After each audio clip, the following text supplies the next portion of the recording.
If you're waking up between 3 a.m. and 5 a.m. consistently, listen to me very carefully, that's not just insomnia. That's not just coincidence. That's not just your body playing tricks on you. That is a divine summons. You're being called, not by noise, but by purpose. That hour, it's the hour of awakening, the hour of alignment, the hour of revelation. If you learn how to respond correctly, you'll walk into dimensions of power, clarity, and breakthrough that most people will never touch in their lifetime. Today, I'll show you exactly what to do between 3 a.m. and 5 a.m. to unlock your destiny, recognize the wake. Up call is a spiritual alarm when you find yourself waking up between 3 a.m. and 5 a.m. Your first instinct might be frustration. You check the clock, you sigh, you roll over and ask yourself, why am I up again? But what if I told you that moment? That exact moment isn't random. It's not just a bathroom break or restlessness. It's not just stress or anxiety. It's a summons, a quiet tap on your soul that says, get up, I have something to show you. You see, most people sleep through their calling because they expect it to come during a loud moment. But purpose doesn't always knock with volume. It often whispers in silence. That 3 a.m. hour is not an interruption. It's an invitation. It's not a mistake. It's a divine strategy designed to isolate you from the noise so you can finally hear what's been to reach you all along. Think about this. When the world is asleep, there's no distraction, no noise, no notifications. It's the only time your mind is free from performance, your heart is undisturbed by comparison, and your spirit is not competing with opinions. That's when your inner man becomes sensitive. That's when direction becomes loud. That's when insight has a clear path to reach you. This is a spiritual alarm clock, and most people keep hitting snooze because they don't recognize the hour. But let me ask you, when has your life ever changed during comfort? When has your breakthrough ever come during the busy day? Today routine. It always shows up when you least expect it and rarely when it's convenient. Some of the world's greatest ideas, revelations, and decisions have come to people in the dead of night. That's not just science, that's spirit. You might think you're up because of a noisy neighbor, but it might be your soul saying, we have unfinished business. Let's go deeper. Have you ever woken up from a dream at 3:17 a.m., heart racing, message unclear, but you knew it meant something? That wasn't just a dream. That was your spirit trying to communicate through symbols, images, metaphors, because logic sleeps while revelation rises. You see, your mind is a gate, but your spirit is a receiver. During the day, your mind is full of traffic, emails, conversations, social media, expectations. It's like trying to hear a whisper in a stadium. But between 3 and 5 a.m., everything is still. The room is quiet, the world is paused. And in that quiet, the whisper becomes a roar. If you're paying attention, imagine this, you're an entrepreneur stuck on a business problem. You've done the research, asked the experts, looked at the numbers, but you feel blocked. Then suddenly you wake up at 4:20 a.m., a sentence drops in your mind, a concept flashes across your spirit. You grab your phone or a notepad, jot it down. You don't even know why it makes sense yet. But 2 weeks later, that exact idea becomes the key that unlocks your next level. That's not random, that's revelation. Or maybe you're a single parent, exhausted from carrying the load. Life has been heavy. You wake up at 30 a.m., tired but somehow alert. You sit up, a peace floods you that you can't explain. You feel tears on your face, but it's not sadness, it's release. It's like something invisible lifted off you. That was not just your body processing stress. That was your soul receiving restoration. That was unseen help showing up when no one else could. The wake call between 3 and 5 a.m. is one of the most overlooked blessings because people mislabel it. They call it insomnia, they call it overthinking, but what it is, a personal appointment with divine clarity. Every time you ignore it, you delay direction. But when you respond, when you get up and sit in that silence, when you lean in instead of pushing it away, you start to notice patterns. You start to get answers before you ask questions. You begin to operate from intuition instead of panic. You begin to trust timing instead of forcing everything. This is not superstition. This is alignment. This is discipline. This is training. Because if you can be faithful in the quiet hours, you'll be trusted with the loud stages. If you can honor the whisper, you'll be empowered in the storm. And let's be real, you don't need more hours of sleep. You need more hours of clarity. You've been sleeping long enough. You've been living on autopilot, waiting for a sign, begging for a shift. And here it is. That 3:44 a.m. wake up. That's not a curse. That's a call. That's heaven checking if you're still interested in your purpose. That's the universe testing if you're serious about growth. So the next time you wake up in that hour, don't complain. Don't roll over. Don't rush back to sleep. Recognize the moment, sit in the quiet, listen with your heart, breathe with intention, and most importantly, respond. Sit up and be still. Don't reach for the phone when you wake up in the stillness of the early morning hours, somewhere between 3 a.m. and 5 a.m. Your body might feel startled, your mind might feel cloudy, and the very first thing you instinctively reach for is your phone. It's almost like muscle memory. You grab it, check the time, then scroll, maybe messages, maybe notifications, maybe news. It's what millions of people do without even thinking. But what if I told you that this habit, this casual, unconscious, immediate reaction is one of the main reasons you keep missing the very breakthrough you've been praying for? See, the moment you reach for your phone, you've already said to the universe, I'm not interested in silence. I'm not ready to receive. I'd rather consume distraction than access direction. And it's not your fault. It's how we've been conditioned. We've been trained to plug into stimulation the moment we open our eyes, but very few of us know how to plug into stillness.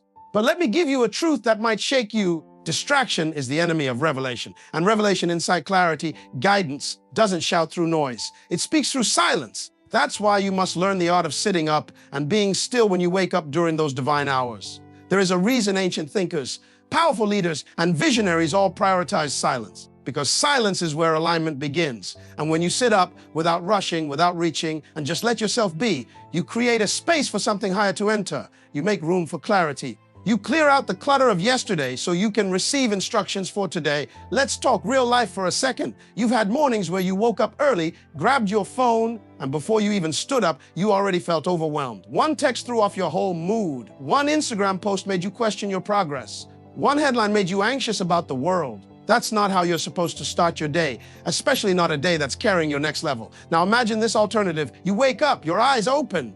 The clock says 3:37 a.m. You feel that usual urge to grab the phone, but this time you don't. You resist the pattern. You sit up in bed. You close your eyes not to sleep, but to center. You breathe deeply, not out of stress, but with intention. You hear the silence around you, and then you hear something deeper, your own thoughts, your own spirit, your own questions rising from underneath all the noise. That moment right there, that is the shift. That is the moment your life can change. Because now, instead of absorbing the world's agenda, you are hearing your own. Instead of digesting distractions, you are activating direction. Stillness becomes your strategy. A woman once told me she used to wake up every morning at 4 a.m. for months. She thought something was wrong. She'd get irritated, lie there scrolling, fall asleep again, and feel exhausted by 7. But one morning, she decided to sit up and just be still. No scrolling, no noise. Just her and her thoughts. And for the first time, she heard an idea for a business that solved a problem she had dealt with for years. She wrote it down. That idea became the business that replaced her 9 to 5 within 14 months, all because she stopped scrolling and started sitting in silence. Stillness is a lost art in a world addicted to motion. And make no mistake, your phone is not evil, but your timing matters. The first few moments after you wake up are the most programmable minutes of your day. They decide your mental state, your emotional energy, and your spiritual awareness. When you feed yourself confusion first, you become a magnet for chaos. But when you feed yourself stillness, you attract stability, ideas, peace, and progress. Sitting up without grabbing your phone is not about being disciplined just for the sake of it. It's about preserving your divine appointment. It's about showing that you're serious about hearing something deeper than a notification. Think about how you treat someone important. If the CEO of a company asked to meet you at 4 a.m., you wouldn't show up scrolling through TikTok. You'd be alert, you'd be focused, you'd be listening. So why treat your spiritual downloads with any less respect? And let's be honest, we're always saying we want answers, we want peace, we want strategy. But how can you receive something meaningful when you're drowning in memes, news feeds, and other people's opinions? You cannot expect clarity in a crowded mind. That's why stillness is your superpower. That's why silence is your sanctuary. You don't need a perfect meditation posture. You don't need incense or candles. You don't need some ritual. You just need your awareness, your attention, your humility to say, I don't know what this moment is for, but I'm here for it. That's all. That's where power begins. That's where healing starts. That's where the answers you've been begging for begin to whisper back at you. And remember, when you reach for your phone first, you feed your brain with the world's priorities. But when you reach for stillness, you feed your soul with purpose. You begin your day not as a reactor, but as a creator, not in confusion, but in command. Ask the right question, what am I being shown when you wake up between 3 a.m. and 5 a.m.? The first thing you need to understand is this: it's not just your body waking up, it's your awareness being stirred. And in that sacred silence, instead of asking, why am I awake again? You need to ask a better, deeper, more intentional question. What am I being shown? Because the moment you ask that question, you shift from victim mode to visionary mode. You stop resisting the wake-up call and start reading it like a message, a coded message meant just for you. You see, Most people are frustrated when they wake up early because they don't know how to interpret the interruption. But every interruption holds information if you know how to interrogate the moment. And that's what this question does. It unlocks meaning from mystery. It forces you to look again at what you were ready to ignore. It teaches you that maybe, just maybe, this moment was a setup for your next level. Think about this. Have you ever been driving and your GPS suddenly reroutes you, saying new route found, and at first you're annoyed, but later you find out there was traffic or an accident on your original path? That's what waking up at 3:42 a.m. is like. It's a divine reroute. Something is trying to keep you from a crash later in your day, your decision, your relationship, your life. And the only way you'll get the benefit of that reroute is by asking the right question. Now here's the secret. The question, what am I being shown, is powerful because it activates curiosity. It opens your spirit like a window. And curiosity is the bridge to revelation. When you get curious, you start to notice. You begin to see what you've been stepping over. You hear things you used to ignore. You become aware of thoughts, patterns, memories, and even dreams that were trying to speak, but you were too busy to listen. Let me tell you a real-life example. A young man once told me he kept waking up at 4:11 a.m. every day for a month. He thought it was stress. He tried sleeping pills, late night exercise, changing his diet. Nothing worked. Finally, one morning he sat up and instead of asking, "Why can't I sleep?" he asked, "What am I being shown?" And in that silence, one word hit his spirit: forgiveness. It came out of nowhere. He hadn't thought about it. But as he sat with it, he realized he had been carrying bitterness for years toward a business partner who betrayed him. That bitterness was holding him back from building again, from trusting, from thriving. And the moment he dealt with that bitterness, not only did his sleep return, his clarity returned. He built a new company from a new place, a healed place. And that one question changed his life. You see, the quality of your questions determines the quality of your answers. And most people never get the answers they need because they're asking shallow questions. Why am I awake? It's passive. It's defeatist. But what am I being shown is proactive. It assumes meaning. It assumes purpose. And when you live like everything has meaning, you begin to live with intention. You start walking through life with your eyes open, your spirit alert, and your heart in alignment. Let's take another scenario. A woman wakes up at 3:18 a.m. night after night. She's busy. She's a mother of three. She runs a household, works a job, and barely has time to think, let alone reflect. But one morning, she sits up. She's tired, but something feels different. She asks, "What am I being shown?" And what floods her mind are images of her childhood, dreams she had buried under the weight of responsibility. She remembers she used to write. She used to have a voice. She used to believe in her creativity. And just like that, a door opens inside her that had been closed for 15 years, a door that leads back to herself. That's what the right question can do. It can bring you back to yourself. It can reconnect you with the pieces of your soul that the world told you to forget. And don't underestimate that kind of reconnection, because from that space comes books, businesses, boundaries, healing, and boldness. When you ask, "What am I being shown?" you're not just asking for a sign, you're giving permission. You're saying, "I'm open, I'm listening, I'm teachable, I'm ready." And that posture of readiness is a magnet for wisdom. That humility is a key that opens doors you didn't even know existed. Sometimes what you're being shown is internal, your fears, your resistance, your next assignment. Other times it's external, a relationship that needs to shift, an opportunity you've been ignoring, a risk you need to take, but you'll never know until you ask. The question unlocks awareness, and awareness is the birthplace of transformation. Most people don't change because they're not aware. And they're not aware because they never pause long enough to ask anything worth answering. So the next time you're awakened before the sun, don't reach for comfort. Reach for clarity. Don't roll over in frustration. Rise up in expectation. Sit still. Breathe deep. And with all the honesty your soul can gather, whisper one question into the silence. What am I being shown? And then listen like your future depends on it, because it just might. Write what you hear, feel, or see when you wake up between 3 a.m. and 5 a.m. Don't just sit there wondering why your sleep broke.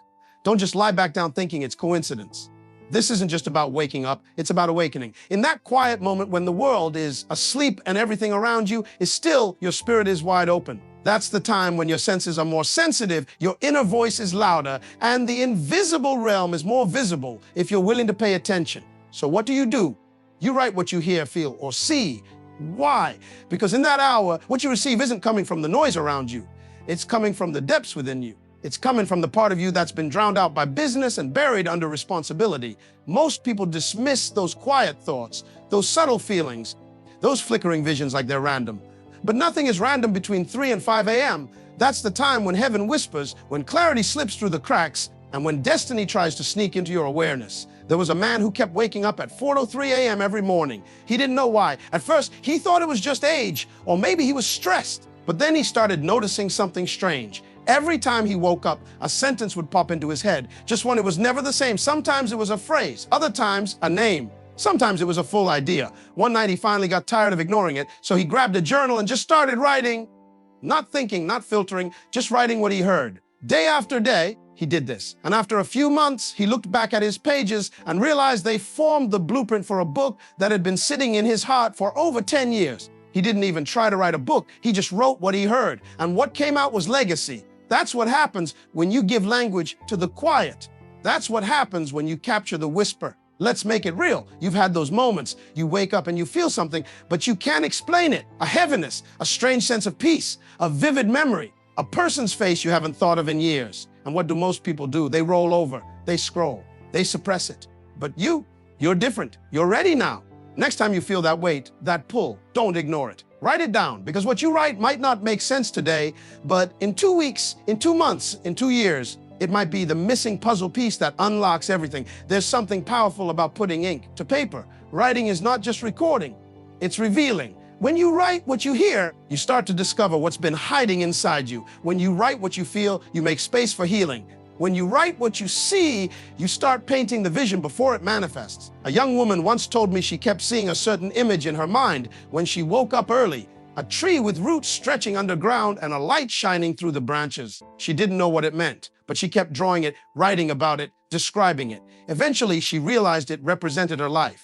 She had been growing in silence. Her roots were deeper than anyone saw. And when her moment of exposure came, she didn't break, she blossomed. Why? Because she paid attention to the symbols that showed up in silence.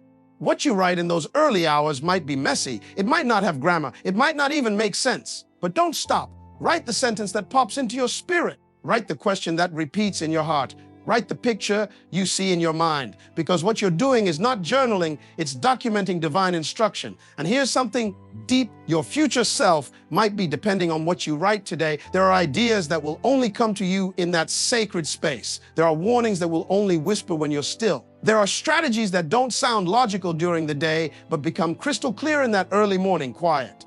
And if you don't write them, you forget them. Inspiration is powerful, but it is temporary. If you don't capture it, it disappears. And how many breakthroughs have slipped through your fingers because you didn't pause long enough to write them down? You don't need to be a writer. You don't need to be poetic. You just need to be present. This is about honoring the voice within. This is about documenting your soul's messages before the noise of the world drowns them out. And the more you write, the clearer your voice becomes, the clearer your direction becomes, the clearer your life becomes. There's nothing more painful than feeling like you missed something important, like a name, an idea, a solution, something that came and went like a dream. But when you write what you hear, feel, or see, you make sure those moments aren't wasted. You create a map out of mystery. You take fragments and turn them into foundations. Think about how many things you once felt in your spirit but never wrote down, and now you can't even remember them. That's not because they weren't important.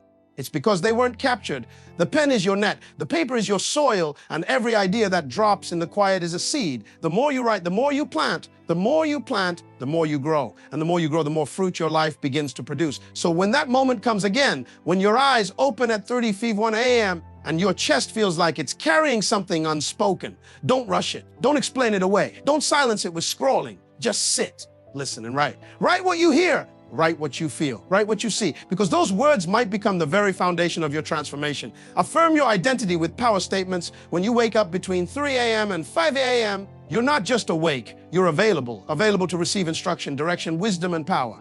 And in that sacred space, when your conscious mind is quiet and your subconscious is open, that's the time to affirm your identity with power statements. Why? Because your words shape your world. Your mouth is a weapon, and your tongue is the pen that writes the story of your day before the sun even rises. You've got to understand something deep. What you say to yourself in that moment determines how the rest of your day submits to you. If the first words you release into the atmosphere are soaked in fear, doubt, and negativity, then you've already set the tone for defeat. But if you rise up in that moment, even if your body is still tired, even if your circumstances haven't changed, and you open your mouth with fire and conviction saying, I am not average, I am not broken, I am called, equipped, focused, and unstoppable. Then the universe takes notice. Let me give it to you straight. You are the first prophet of your own life. And every morning, especially in those hours between 3 and 5, the heavens are listening, the earth is watching, and your future is responding. When you speak with authority, life obeys. When you affirm your identity with boldness, everything around you starts to align. Daily life example. Let's go there. You've had days where you woke up and the first thought was, I'm so tired, or this day is going to be stressful, or I can't do this anymore. And guess what? That day went exactly how you declared it. You were tired. You were overwhelmed. Everything felt harder than it should have been. Why? Because your words are agreements and your reality bows to whatever you agree with. But what if you flipped the script? What if you woke up at 4:17 a.m., sat up in bed, placed your feet on the floor, and before saying anything else, you declared, I am ready for what's next. I am strong in the face of challenge. I am aligned with my assignment. I am open to divine strategy. I walk in power. I attract solutions. I carry peace. I am enough. You don't even need a full voice, just enough breath to mean what you say. Because power isn't in volume, it's in belief. A woman once shared a story with me. She was in the middle of the worst season of her life: divorce, job loss, anxiety attacks. She said she kept waking up every morning around 30:30. At first, she was angry. But one night she heard a voice in her spirit say, speak what you want to see. So she started affirming herself in the dark. With tears running down her face, she whispered, I am healing, I am learning, I am rising. She did that every morning. It didn't change things overnight, but day by day, her strength returned, her vision came back, her confidence grew. And 6 months later, she was standing on stages, helping other women rebuild their lives, all because she spoke life into her own before anyone else believed in her. Your power statements are not lies. They are declarations of your future self. They are affirmations of your design, even when your current reality looks like a contradiction. That's the essence of visionary living, speaking beyond what you see.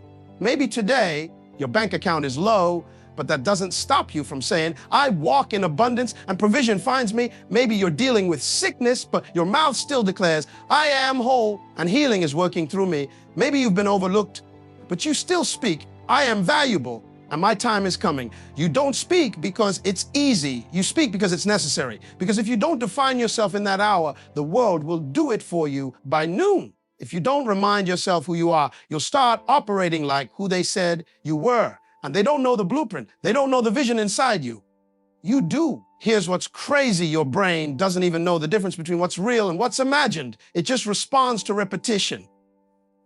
That means the more you declare something, the more your mind starts looking for evidence to support it. That's not motivation. That's neuroscience. That's rewiring your belief system from the inside out.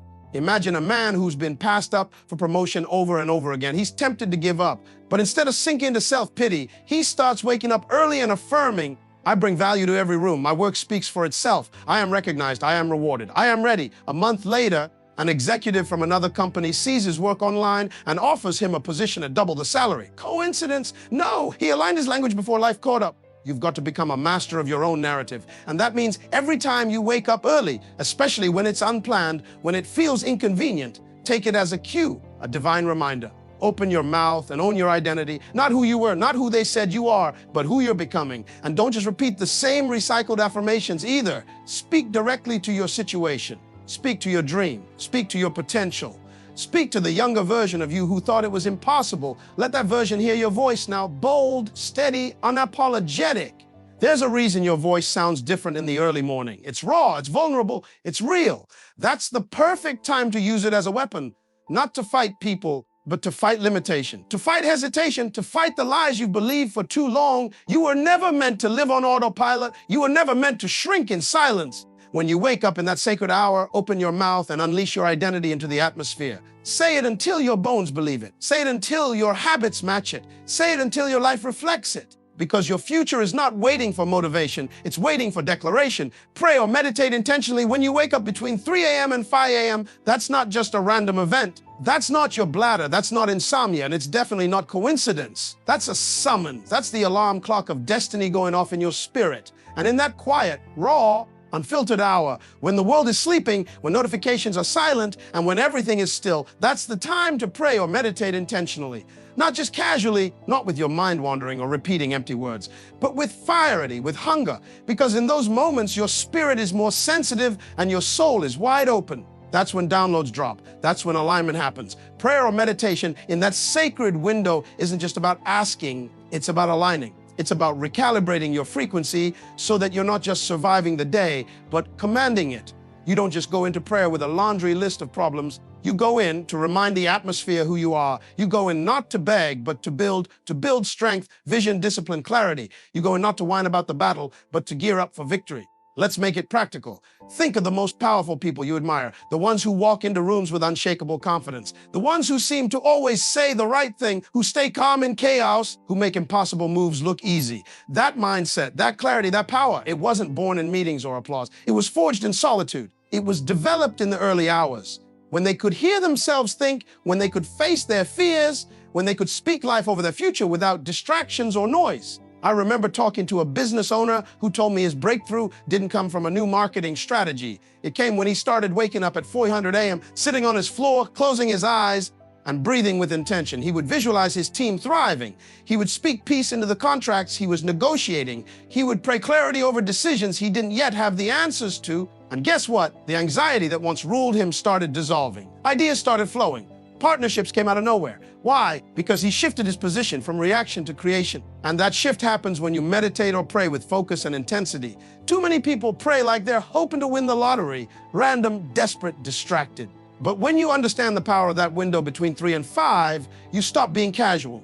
You stop checking your phone while you're talking to the source of your strength. You stop pacing around in worry while pretending to pray. You learn to sit down, plant your feet, close your eyes, breathe deep, and lock in. You say, today I'm not surviving, I'm conquering. Today I'm not confused, I walk in wisdom. Today I'm not overlooked, I'm recognized and rewarded. I meditate on solutions, not problems. I visualize peace, not panic. I declare alignment, not chaos. That kind of focused affirmation in the presence of clarity moves things. It shifts energy, it awakens boldness, it breaks mental chains. Here's the truth. When you wake up in that hour and choose to intentionally enter into prayer or meditation, you become a co-creator of your reality. You stop waiting for circumstances to improve, and you start building a mindset that's too strong to break. The outside world may not change instantly, but your internal world starts to take on a new shape. And when that happens, your reactions change. Your energy changes, your habits change. And when your habits change, your results change. Think about how you start your day right now. You hit the snooze button, you roll over, you scroll social media, you start in stress. That's not just a routine, that's a ritual of defeat. But when you replace that with intentional prayer or focused meditation, everything begins to transform.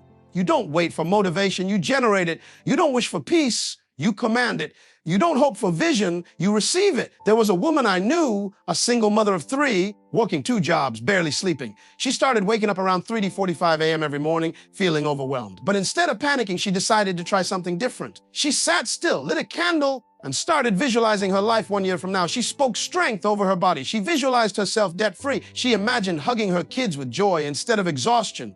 And with every session, her mind shifted, her fear shrank, her energy began to multiply. She didn't get rich overnight, but she started a side hustle. She left a toxic job. She found peace in places she used to find pain. And it all started in that quiet hour when she chose to pray not just with words, but with vision. Intentionality is the difference between wandering thoughts and targeted power. When you meditate, you don't just sit still, you become still with purpose. You picture your next move, you rewire your patterns, you let go of resentment, you silence guilt, you focus your breathing on purpose, not just for calm, but for clarity. And in that state, ideas come. Peace settles. Strategy is born. This is where giants are made, not on stages, not in spotlight, but in silence, in early mornings, in quiet rooms, when no one's watching and you're not trying to impress anyone. You're just real, raw, open, focused. And in those moments, your inner world gets rearranged to reflect the strength, power, and purpose you were always designed to carry. Visualize your next level when you wake up between 3 a.m. and 5 a.m. and you sit in that silence with your eyes still burning from sleep. There's a sacred window that opens, not outside you, but inside your soul. That's the moment when your mind is clear from the clutter of the day, when the distractions are silent and the noise of life hasn't yet invaded your inner sanctuary. That's the moment to visualize your next level, not with wishful thinking, not with daydreams, but with detailed, intentional, fire-driven vision. Because if you can't see it internally, you'll never hold it externally. Vision is the soil where purpose grows. It's not just about imagining success, it's about becoming so deeply familiar with your next level that it feels like home before you even move in. The problem isn't that people don't have potential. The problem is they've stopped seeing, they've stopped imagining, they've stopped daring to believe that what's inside them could ever match the life they're living. But the truth is, your next level is already designed. It's waiting on your agreement. Let me speak to the part of you that's tired of the same cycle. You wake up, you go to work, you pay bills, you handle responsibilities. And somewhere deep down, you're screaming, there's more than this. You're right, there is more. But the more won't manifest just because you're frustrated. It shows up when you start visualizing it with intention. I spoke to a young man recently who was stuck in a dead-end job, miserable. Every day was a copy-paste routine. He'd get up, hit traffic, work under a boss who didn't value him, and come home drained. But something shifted when he started waking up at 4:30 a.m., sitting in silence and picturing his dream. He didn't just say, I want more money. He pictured himself leading meetings. He saw his name on the front of a business card that said, founder. He imagined how it felt to walk into his own office. He felt the texture of success. And do you know what happened? Within months, that vision gave him energy. It unlocked creativity. He started working on his own ideas before his 9 to 5. One of them took off. That vision, it was the fuel. And he told me, I didn't even feel like the job was draining me anymore because my mind had already moved on to where I was going. That's the kind of focus you tap into when you wake up early and see beyond your circumstances. You start creating mental blueprints so detailed that the universe has no choice but to start building around them. Visualization is not fantasy, it's preparation, it's rehearsal for destiny. You're not faking it, you're framing it. You've got to see yourself different before anyone else ever will. Picture yourself in the room you've always wanted to be in. Speak your name like it belongs in conversations of greatness. Feel the confidence of walking in purpose. See yourself healthy. See yourself peaceful. See yourself free. Not just once, not when it's convenient, but every single day, especially in those hours when your future is calling your attention louder than your fears. People will tell you to be realistic, but what they don't understand is that reality is fluid. It follows focus. The life you have today is the result of the focus you've had consistently, whether intentional or not. So if you want to shift your reality, you've got to shift what you see when no one is watching. You've got to close your eyes and build businesses, build health, build confidence, build peace. Construct it brick by brick in your imagination until you can smell it, taste it, and walk in it mentally like you already arrived. And here's what's powerful. The brain doesn't know the difference between real experience and vividly imagined experience. That means when you visualize your next level deeply enough, your brain starts firing off the same neural patterns as if you were already living it. That's not spiritual hype. That's neuroscience. You're programming your subconscious to believe it's already possible. And when belief becomes your foundation, action becomes your reflex. A woman once told me that after years of struggling with imposter syndrome, she began a new morning routine. At 4 a.m. every day, she would visualize herself confidently pitching her business to investors, standing tall, speaking with authority. She did this for weeks. Then one day she got an opportunity she didn't feel ready for, but her mind had already practiced that moment so many times, her body responded like it had been there before. And she closed the deal, not because she was lucky, but because she had seen it before it showed up. That's the hidden power of the early morning hour. It's the realm where dreams are shaped, where courage is coded into your consciousness, where you become intimate with your future before it becomes public. You don't wait for proof. You provide it through your vision. You don't beg for better. You embody it through repetition. You don't compete with others. You connect with your own evolution. You've got to ask yourself, what do I really want? Not what sounds good, not what looks good for Instagram, but what do I want my life to feel like? Then sit down in the dark before sunrise and see it. Every detail, every texture, every emotion. Picture it until the version of you that's living in survival starts to dissolve and the version of you that's built for elevation starts to rise. Because once you've seen the next level clearly enough in your spirit, it's only a matter of time before your steps start walking toward it without hesitation. And with gratitude and action, gratitude is not just a polite emotional response, it's a powerful spiritual force that shifts the atmosphere of your life. When you wake up between 3 and 5 a.m., and you choose to begin those moments with thankfulness, you are not just saying thank you for what you have, you are activating alignment with the greater that's on the way. You are announcing to life itself that you are aware, awake, and ready. Too many people are waiting for breakthroughs to feel grateful, but gratitude is the seed, not the harvest. You plant it before the miracle shows up. You water it with consistency, with attitude, and with boldness. Because when you begin with gratitude, you are no longer a victim of what you lack. You become a magnet for what belongs to you. You've got to wake up and look around and say, I'm grateful even if it doesn't look like it yet. I'm grateful for the air in my lungs. I'm grateful for the strength to try again. I'm grateful for the pain that's developing power. I'm grateful for the nose that protected me from the wrong doors. I'm grateful for the lessons that taught me more than the winds ever could.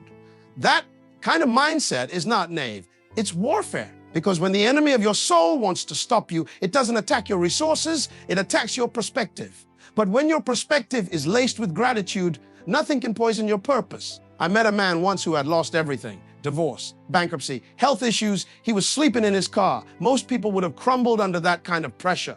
But he told me something that stuck with me forever. He said, I didn't have much, but every morning I woke up and I thanked God for my breath. I thanked life for a second chance. I sat on the curb, looked at the sunrise, and reminded myself that I was still alive, and that meant I still had power to choose. Within a year, that man started rebuilding, not because money fell from the sky, but because his heart posture was right, and gratitude gave him access to solutions his stress would have blocked. Gratitude isn't just a warm feeling, it's a lens. It changes how you see everything. It makes small things look miraculous. It turns obstacles into opportunities. When you're grateful, your energy shifts. You walk different. You speak different. You make decisions from a place of abundance instead of panic. You stop acting like life owes you something, and you start showing up like life entrusted something to you. Your breath, your mind, your body, your gifts, these are divine investments, and the best way to multiply them is to treat them with reverence. But don't stop with gratitude. Follow it with action, because gratitude without movement is like a car with no gas. You can admire the engine, but you won't go anywhere. After you give thanks, move with intention. Do something with what you have. Use your voice, write the plan, send the email, start the workout, make the call, research the idea, take the class. Don't wait for everything to be perfect. Move while you're grateful. Move while you're still afraid. Move while you're still healing. Because gratitude gives you clarity, and clarity demands action. Let me tell you about a woman I met who used to wake up every day feeling stuck. She worked a job she hated. She felt invisible. She felt like her life was on pause. But she heard a message one day that shifted her. It told her to wake up early, start with gratitude, and follow it with one bold action. Just one. The next morning at 4:30 a.m., she woke up. She sat in silence, looked around a tiny apartment, and said out loud, "Thank you. Thank you for this space. Thank you for the job I complain about. Thank you for the strength to shift this." And then she did one thing. She pulled out her journal and wrote down 3 ideas that had been sitting in her heart for years. That was it. Nothing grand. Just obedience to the moment. That small action became a habit. That habit became momentum. That momentum became change. And today, that woman is running her own online business, mentoring others, and living a life she once only dreamed about. You see, people wait until they feel ready to take action, not realizing that the act of moving is what creates readiness. Gratitude is the ignition switch. It gets your spirit in gear. But action is the gas pedal. And once you press it, even if the road is unclear, life starts opening paths where walls once stood. It's not about knowing the whole route. It's about trusting the next step. Some of you are stuck not because you lack skill, but because you lack momentum. And momentum doesn't come from overthinking, it comes from doing. But when you pair doing with deep thankfulness, not just surface level gratitude, but soul level appreciation, you become unstoppable. You become tuned into the frequency of purpose. You stop waiting for signs and start becoming one. You don't chase blessings. Blessings chase you. So tomorrow, when that 3:30 a.m. moment wakes you up, don't roll over. Don't brush it off. Sit up, breathe deep, whisper thank you for what is, envision what's coming, then rise, move, speak, build, right, go. Even if it's small, even if it feels insignificant, trust me, heaven honors movement fueled by gratitude. Because when your gratitude becomes the foundation of your hustle, your results stop being ordinary and start becoming supernatural. And now, here you are standing at the edge of a new day, not just any day, but your day, the kind of day you don't wait for, you create. This moment between 3 and 5 a.m. is not random. It is a sacred interruption, a divine whisper. A holy disruption calling you out of mediocrity and into momentum. You were not born just to survive. You were born to shift atmospheres, to break cycles, to start legacies. And it all begins not in the noise, but in the stillness. While others sleep, you rise. While others scroll, you seek. While others wait for permission, you write your own access. This hour isn't just quiet. It's pregnant with possibility. The world hasn't woken up yet. The doubts haven't shattered yet. The distractions haven't knocked yet. It's just you and your potential. And in this space, you don't need the crowd. You don't need applause. You don't need validation. All you need is vision, gratitude, and a willingness to move before the world even knows what you're building. Some people say, I'll believe it when I see it. But you are different. You believe it so that you can see it. That's why you wake up early, not because it's easy, because greatness never grows in comfort. The ones who shake nations, the ones who change families, the ones who alter the course of history, they didn't get there by chance. They made a choice when no one was watching. They made decisions when no one believed. They showed up when it didn't make sense, when they were tired, when they were scared, and they did it anyway, because destiny doesn't respond to feelings. It responds to discipline. Hear me clearly, you cannot be casual with a calling and expect uncommon results. You cannot wait until everything feels perfect. Perfection is a myth. It is the favorite excuse of procrastinators. But progress is real, and it's waiting for the person who dares to do it afraid, who dares to start with shaking hands, who dares to begin when others only talk about beginning. That person, you, is the reason why destiny gets excited before dawn. Your future is not waiting for the perfect day. Your future is waiting for your yes. Your next level is on the other side of your discipline. Your peace is hidden in your routine. Your favor is buried inside your faithfulness. If you keep treating your dreams like hobbies, don't be surprised when they stop showing up like breakthroughs. But if you treat these mornings like sacred meetings between you and purpose, everything begins to shift. Let the world sleep. You've got work to do. Let them laugh. You've got legacy to build. Let them underestimate you. They don't see the midnight meetings you've had with yourself. They don't know the tears that watered your prayers. They don't hear the silent battles you fought. But you do. And more importantly, your destiny does. So stand tall, even in silence. Rise early, even when it's hard. Move forward, even if it's just one small step at a time. Remember, you don't have to be great to start, but you must start to be great. The difference between ordinary and extraordinary is just that little extra. The extra hour, the extra discipline, the extra belief, the extra gratitude. Success doesn't come to the strongest, the loudest, or the most talented. It comes to the most consistent, the ones who do it when it's boring, the ones who show up when it's hard, the ones who wake up before the sun because they know the fire inside them is brighter than anything around them. The world is not changed by those who are interested. It is changed by those who are committed. Interested people do it when it feels good. Committed people do it until it's done. So don't just dream it, become it. Don't just speak it, embody it. Because if you don't build your vision, someone will hire you to build theirs. This is your moment. Not tomorrow, not next year, not when you feel ready. The door is open, the hour is now. Destiny is whispering your name. Don't just listen, answer it. Get up, show up, and never show small again. Because purpose is not looking for perfect people, it's looking for present ones. And right now you are present, you are ready, you are chosen.